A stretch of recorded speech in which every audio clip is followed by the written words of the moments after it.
Ah oui, bon, je viens d'arriver à la maison. La question que vous m'avez posée, au lieu de répondre cela à vous seul, je préférais juste faire une vidéo en vous donnant les 7 secrets que vous avez besoin avant de faire le choix de votre conjoint. Voilà. Alors, les amis, soyez les bienvenus encore sur cette page. Ce soir, je n'ai pas vraiment prévu faire une vidéo, mais hier, j'ai fait une vidéo où j'ai énuméré 6 choses que vous devez connaître avant de vous lancer dans la recherche de votre partenaire. Et il y a un ami qui m'a appelé et on discutait. Et j'ai même jugé bon encore de faire un petit résumé de ce que j'avais fait hier. Donc, aujourd'hui, je vais juste vous donner 7 secrets que vous devez savoir avant de rentrer dans le choix de votre conjoint. 7 secrets à connaître avant de rentrer dans le choix de son conjoint. Sans plus tarder, notre générique.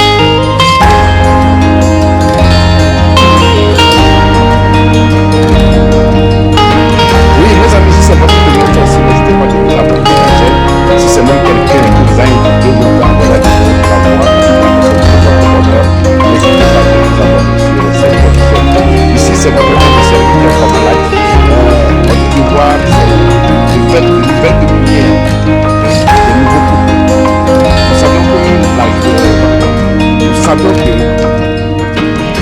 Nous savions que ce projet n'est pas un projet facile. Au début, on pense seulement aux enjaillissements. Mais je voudrais vous dire que le mariage, ce n'est pas l'enjaillissement. Après 1 an, 2 ans, les enjaillissements vont finir s'il n'y a pas les ingrédients qui vont l'accompagner. S'il y a les ingrédients, même à 60 ans, l'enjaillement continue. Mais s'il n'y a pas les ingrédients, mes chers, sac paka, ça ne marche pas, mon frère. Ça fait kete. Vous n'arriverez jamais. Donc, je vais encore vous livrer ce soir 7 secrets qu'il vous faut avant de choisir votre conjoint. La première des choses, je l'avais dans l'une de mes vidéos, c'est la maturité. Et cette maturité se positionne sur plusieurs points. Il te faut la maturité physique. Là, on parle de l'âge. Chez les filles de 18 ans à 21 ans. Chez les garçons de 21 ans à 25 ans. Et même chez les filles, certains parents peuvent donner l'autorisation parentale à leur fille de 17 ans de se marier. Si tout rentre en ordre et les parents sont d'accord, une fille de 17 ans peut se marier avec l'accord de ses parents. Mais dans la plupart des pays, dans la plupart des states, c'est 18 ans pour les filles, le début. OK? Mais pour la fin, on ne peut pas limiter la fin. Donc, le début, on connaît le début, mais on ne connaît pas la fin. Donc, la fin, bon, on dit que c'est déjà pas de 18 ans, 21 ans, tu peux te marier. Voilà, si tu as les conditions requises. Donc, bon, il faut la maturité physique, qui est l'âge. Il faut la maturité psychique. Donc, c'est que chez les filles, leur mentalité est plus développée. Leur réflexion, leur esprit devance l'esprit des hommes. Et on a comparé, on dit qu'une fille de 20 ans est comparable à un garçon de 25 ans. Voilà. Et nous avions aussi parlé, il faut aussi une maturité sociale. La maturité sociale te donne l'obligation d'être financièrement indépendant avant de t'engager dans le mariage. Voyez-vous? OK. Maintenant, la deuxième chose que vous devez savoir, vous devez faire un choix dans votre croyance. Choisir ton partenaire dans ce que tu adores. Si tu es bouddhiste, il faut aller choisir un bouddhiste. Si tu es chrétien, va sur le plan du chrétien. Si tu es un soula, il faut choisir quelqu'un aussi qui boit. Comme ça, vous deux, vous êtes en paix. Si tu aimes la prière, choisis quelqu'un qui prie. Si tu aimes dormir, il faut choisir quelqu'un qui aime dormir. En grosso modo, vous devez avoir le même domaine de définition. Il faut que vous partagez vos goûts. Si toi, tu aimes voyager et que lui n'aime pas voyager, il y aura problème. Il faut que vous discutiez de tout cela. Mettez un plan de 5 ans, 10 ans, 20 ans, 30 ans sur un papier. Vous prenez un papier RAM, vous mettez dans 5 ans, qu'est-ce que tu veux qu'on fasse? Dans 10 ans, qu'est-ce que tu veux qu'on fasse? Dans 20 ans, qu'est-ce que tu veux qu'on fasse? Voilà. C'est comme ça, quand vous faites ce plan-là, ça vous ouvre en même temps les pensées sur les perspectives d'avenir et vous allez savoir que vous voulez vivre pour le bon et pour le pire. Et là, vous faites vos plans. Même combien d'enfants? Donc, il faut vraiment que vous choisissez votre partenaire dans votre domaine de définition, dans votre croyance. Au point 3, dans tout cela, vous ne pouvez pas échapper à la prière. Quand je parle de la prière, quel que soit ton état, tu as une croyance en toi. Même si cela dépend de comment toi-même tu pries. Mais aujourd'hui, nous sommes presque des chrétiens. Il faut vraiment aller sur la montagne et prier. La Bible dit que celui qui cherche trouve. Donc, il faut chercher. Il faut chercher en priant Dieu. Au quatrième point, il faut que le choix soit volontaire. Un choix libre. Un choix libre. Nous savions que dans le passé, les parents participaient au choix de leurs enfants, surtout les parents des garçons. Les parents des garçons disent que non, cette famille, je vois que cette famille, elles sont disciplinées, elles travaillent bien. C'est là les cultures, à travers les cultures. Donc, nous aimerions que si cette fille peut venir dans notre maison, ça, elle peut nous apporter un plus. Voilà. Mais aujourd'hui, le choix est libre. Le choix est libre. Donc, faites un choix libre, que ça ne soit pas après une prophétie commanditée, après une prophétie marmaillée. La fille dit, pasteur, est-ce que tu peux mettre mon mariage dans Révélation? Et on met ton mariage dans Révélation, mais après 2 ans, 3 ans, ça ne va pas. Donc, le choix doit être aussi volontaire. Après le choix volontaire, il te faut les critères. Et les critères, pour nous, les garçons, souvent, bon, il faut que la fille soit jolie, go. Pour les jeunes filles, je veux un homme costaud, quelqu'un qui est bien assise, quelqu'un qui a la voiture, quelqu'un qui a la moto, quelqu'un qui peut donner 100 000 à mes parents. Bon, c'est ça pour les filles. Mais ces critères ne marchent pas. À un moment donné, si la beauté de l'homme, si la beauté de la fille n'existe plus, dans ce cas, le monsieur ne peut plus l'aimer. Si ce monsieur qui a l'argent, qui pouvait subventionner la famille de la fille, si à un moment donné, ce monsieur tombe, il y a problème. Donc, le critère extérieur ne peut pas nous conduire jusqu'à la fin du mariage. Mais le critère qui peut nous conduire au niveau, c'est le critère de l'intérieur. Le critère de l'intérieur. La beauté attire l'homme, mais c'est le caractère et le comportement qui le gardent. Donc, il faut que toi, le garçon, surtout, tu fais une étude sur cette personne et fais un effort qu'elle n'est pas une volcane et que la fille aussi sache que mon mari, c'est quelqu'un calme, doux. OK? Parce que quand nous voyons dans Proverbe 22, verset 17, il dit, un cœur joyeux est un remède pour le corps, mais un esprit abattu dessèche les eaux.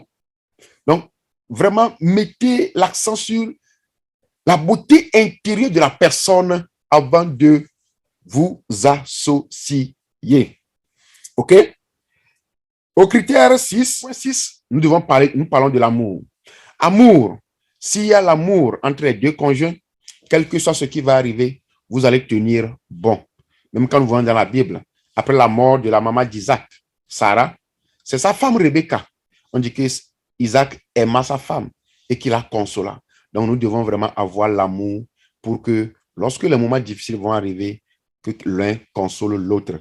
N'oubliez pas, le mariage n'est pas exempté de problèmes, quel que soit le choix que tu as fait le choix sur la montagne ou dans la vallée. Quand je parle sur la montagne, c'est lorsque tu as prié avant de faire ton choix. Dans la vallée, c'est lorsque tu l'as croisé un peu partout, vous l'avez fait un peu partout, et puis c'est la grossesse qui commence même le début du mariage. Des fois, ça peut passer, c'est comme ça. Donc, si tu l'as choisi sur la montagne, il y aura problème. Si tu l'as même choisi dans la vallée, il y aura problème. Maintenant, le pourquoi nous efforçons, par exemple, pour vous donner ces informations, c'est parce que si tu pratiques ce que nous vous disons, lorsque les problèmes vont venir, vous allez faire un effort pour s'en sortir. Mais lorsque vous avez manqué ces critères, pas surtout le critère de la beauté intérieure, que ce soit l'homme ou la femme, quand ça manque, ça cause de sérieux problèmes. Parce que cette personne ne sera pas capable de comprendre et d'analyser. Cette personne ne sera pas capable d'avoir la compassion, de se mettre dans la chaussure de son prochain pour que la paix puisse revenir. Il va seulement tenir son côté. L'autre côté, toi, tu tiens et vous tirez, ça va se casser. Et garde à vous s'il y a les enfants au milieu de vous. Ça cause de sérieux problèmes. Ça donne des stress. Quand vous écoutez, par exemple, la plupart des gens disent qu'elle a la dépression. Cette personne a la dépression. Ce n'est rien. C'est les problèmes de la vie. Les problèmes auxquels la personne ne veut pas céder. Quelqu'un qui est rempli de rancune, il n'est pas loin d'avoir la dépression. Donc, mon frère, mes chers amis, faites un effort pour que votre beauté intérieure surpasse toutes choses. Car lorsqu'il y aura cette beauté intérieure, la paix sera dans vos maisons. Et pour finir, il faut aussi faire un effort pour chercher la bénédiction des parents. Chercher la bénédiction des parents voudra dire que lorsque tu étais tu faisais les démarches, il faut que les parents connaissent la fille. Il faut que les parents connaissent le garçon. Et eux aussi peuvent regarder avec leurs propres yeux et peuvent aussi amener leur input. Si ils voient que il y a un comportement, bien un caractère dans cette personne, ils peuvent toutefois aussi vous aider à vous retrouver dans la bonne position.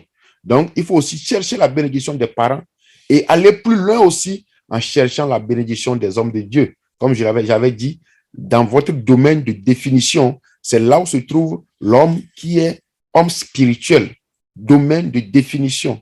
Dans ta croyance, dans ta dénomination, il y a un homme spirituel là-bas. Donc, il faut aussi que vous cherchiez sa bénédiction. Mes chers amis, voilà la question que le frère vient de me poser aujourd'hui.